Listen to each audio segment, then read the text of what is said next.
This is the Tan Talk Radio Network. Welcome to Moments of Clarity with Tiffany Werner, licensed mental health counselor in the state of Florida.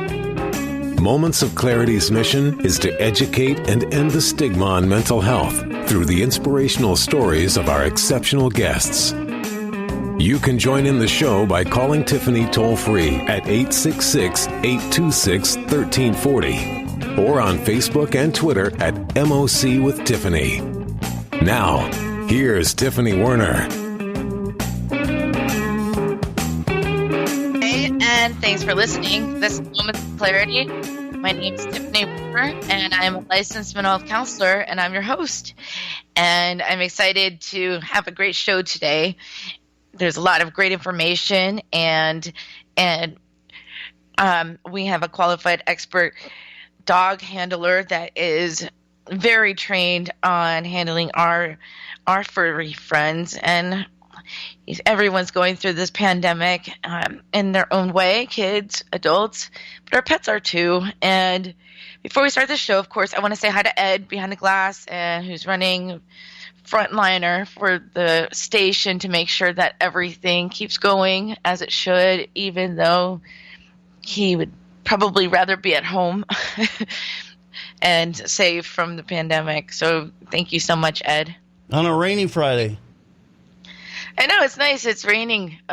It's at least during when we're quarantined, the rain is nice because it makes you tired and wanting to sleep. These are the days that we want to stay home, and sleep. And it's the nice, pretty days that are kind of depressing that we can't go enjoy them, But thanks for all you do, Ed, very much. You're welcome. And this show actually will relate to you because I know that you have some furry friends of your own. And so basically through the pandemic, if your furry friend, I'm talking about K-9s, cats, but mostly dogs,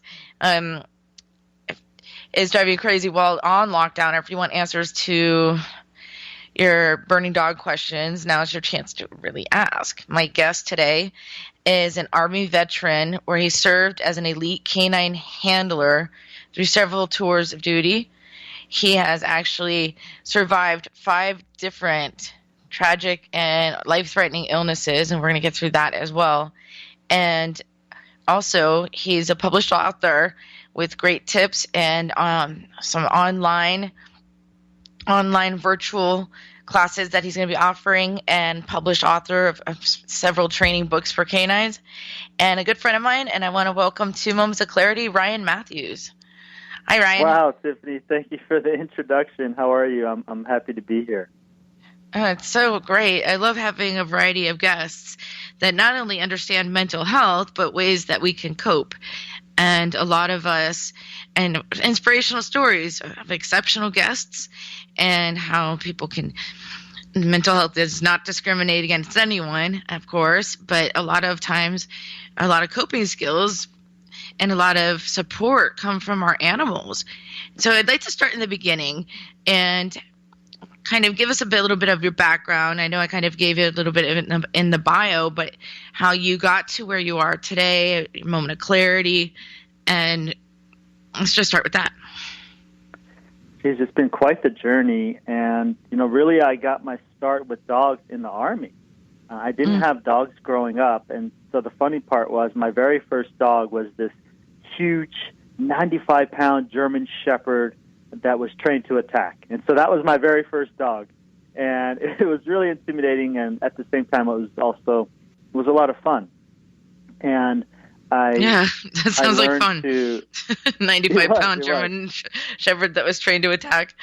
Sounds like a joy. I mean, there's something special. I mean, I guess you could say I'm kind of a glutton for punishment, or love adrenaline, because when you're doing bite training and that dog is coming after you, there's nothing like it.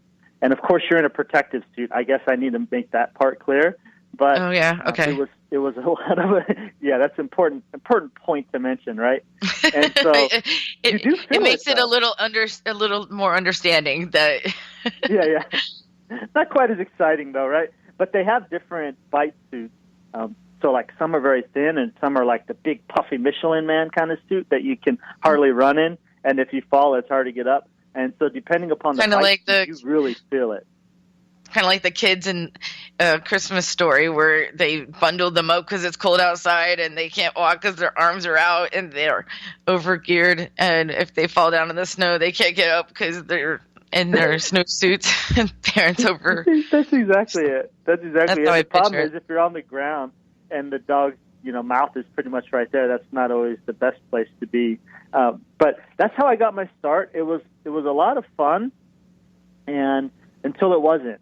People hear like, oh, wow, you did Secret Service missions and you did sweeps for the president and these generals and all that stuff, and it seems cool, and on paper it's like pretty impressive to people, and I don't really care. But for me, I didn't really quite realize what I was getting myself into. And first I started working a drug dog in the Army. Now, this is back in 2002, so I've been working with dogs for like 18 years. And so, no, I'm not like 50 years old either. So, anyways, I, had fun initially, and then I started doing bomb sweeps. And so bomb sweeps, that's when there was a fundamental shift as it relates to my mental health, because then everything got real serious. It wasn't play so much anymore, just looking for drugs or whatever. And that from that shift, I took on this mantra, Tiffany, of I am dead. You see, like when they said you need to go in that building and search for the bomb, I took my job so serious that I literally thought there was a bomb. And I knew that it was my job with my dog to find it. And I took pride in being a professional. Now, the problem with taking your job so serious in that instance is that I absorbed everything. And so to have the courage to go and search, I told myself I am dead over and over and over. And I just want your audience to know that, the words that we say are so important, because I think that mantra of I am dead had something to do with those life-threatening illnesses down the road. And so that's how I got my start, was military working dogs. It was a lot of fun. I'm grateful for everything. I volunteered to go to the war. I have no regrets there. And at the same time, it has its impact. And I'm glad that there's people out there like yourself to help myself and other, not just veterans, but other people that go through various forms of PTSD. Yeah, a positive mindset can pull somebody out of a lot of things. We reprogram our thinking. And I mean, just getting through this pandemic, trying to stay positive and not fear the unknown, and try to really focus on looking forward to the future, looking forward to a healthier future, and not watch too much of the news, not try to focus on the negative, everything, but a lot of negativity and even health-related illnesses can escalate a terminal illness, or it could reverse it. I've seen people reverse cancer from a positive mindset, or, I'm going to beat this, I will get through this, and it saved their lives.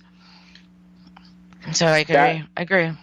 Absolutely. So I had cancer when I was 30. This was back in 2011, and I developed this game in my head to rid myself of the negative thought, the negative emotion of getting cancer again. And so I'm happy to share that with your audience on this show or another show, and they can even reach out to me on how I did it. But I can tell you that, yes, that mindset is and was so important through all the life-threatening things that I had been through. And there is so much to be said for that positive mindset. And when you said positive, I was wondering, Tiffany, are you talking PAWS positive or POS positive? Yeah, because we have that inside joke, because you're a dog handler, so I'm always like, it's a positive thing, meaning PAWS, like a dog paw. Positive. But then Bath and Body Works came out with the soap, and I was going to send it to you because it's like the positive, but it PAWS, and has a little picture of a dog. It's cute. But before we keep going, I want to welcome callers to call in, 866-826-1340. 866-826-1340. And I know Ryan's story is amazing, but we're also here to answer questions. So don't feel like you're interrupting, and we want to be here to help you as well. 866-826-1340. Any questions about your dogs or and support animals, or what you're going through the quarantine, or anything about anything we can help with right now. It's a hard time for everybody. But Ryan's story, I mean, he's done 2 TEDx talks, by the way. I didn't even mention that before. And so his life has been quite a journey that we could take up like 3 hours right now. so we still want to be here for the callers. 866-826-1340. Actually, right as I'm saying that, we have a caller, Tom. Tom, thanks for calling in. Welcome to Moments of Clarity. Am I on now? Yes, you are. Hi. Welcome on. Hi there. Hi, Tom. Hi there. And also you. Ryan, how you doing? Hey, Tom, I'm doing great. Thanks for calling in. How can we help you, buddy? Well, I just wanted to make sure you remembered who I am, right? We met playing pickleball, huh? Yeah, absolutely. Do you have what? any... yeah. So Tom and I play this sport called pickleball, which I haven't done in quite a while. And I got to tell you, if you guys don't know what pickleball is, once the lockdown and quarantine, shifts, pickleball is like a great way to get out there and be active, and it's really great if you have mobility issues. I love it, and Tom and I are a bit addicted. Is that fair to say, Tom?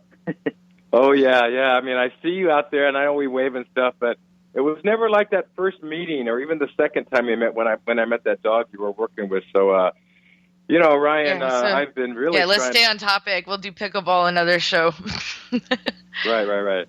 Thanks. Tom, do you have a dog training question or anything you want to mention as it relates to mental health? Because Tiffany's an incredible mental health professional.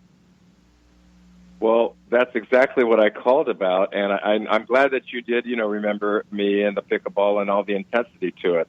I've just recently have a new friend that's a female, and I'm close to her, and she has a dog, and also, it's been about 3 months, and the dog's really taken to me, so I like the dog, and it's good, but it because it's this other person's dog, it has it has some of the behaviors that I don't really like in a dog or even a human, where it lunges at things, the motorcycles and all that. And she's a small, person, my age, and she'll be playing pickleball too, so you'll meet her. But this dog every now and then, and so because I know you, and this will be a long question, but it'll have a really good ending. I know you and I know me. The dog is only behaving like I used to or I still want to, and I know you understand that. So, what is my role in this? That's going to be a different question that you usually get. Am I to sit back? That's a great question. Dog freak out? Okay, go. Right. Yeah, I get this, and I hear this a lot, Tom, in working with families. So for your audience, Tiffany, what we're looking at is we have an animal that acts a certain way. And now, as in a relationship, right, so we have a family, meaning different independent minds and different preferences, right? And so we have maybe one of the family members that wants to have things a certain way, and the other people have it a different way. Is it a family or a girlfriend? I misunderstood. No, it's a girlfriend that I just have 3 months worth of it, and, we're close. We're locked down. Okay, so that's new, right? A new relationship? Yeah.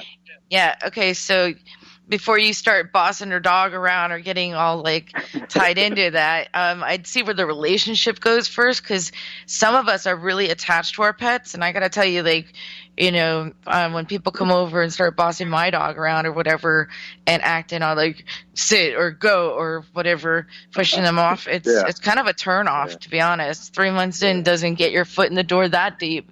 I think she'd choose the dog over you, to be honest. A lot of people would. So you might want to wait and then have Ryan come in and train the dog if you guys see yourself as a healthy couple that's willing to, raise the dog as your own child or whatever. But 3 months in and everything, even if the dog doesn't, if the dog gets on your nerves, Tom, just kind of, just show it kindness. And it's really not your place yet, in my opinion, to discipline someone else's dog that early in a relationship, unless you want to irritate her.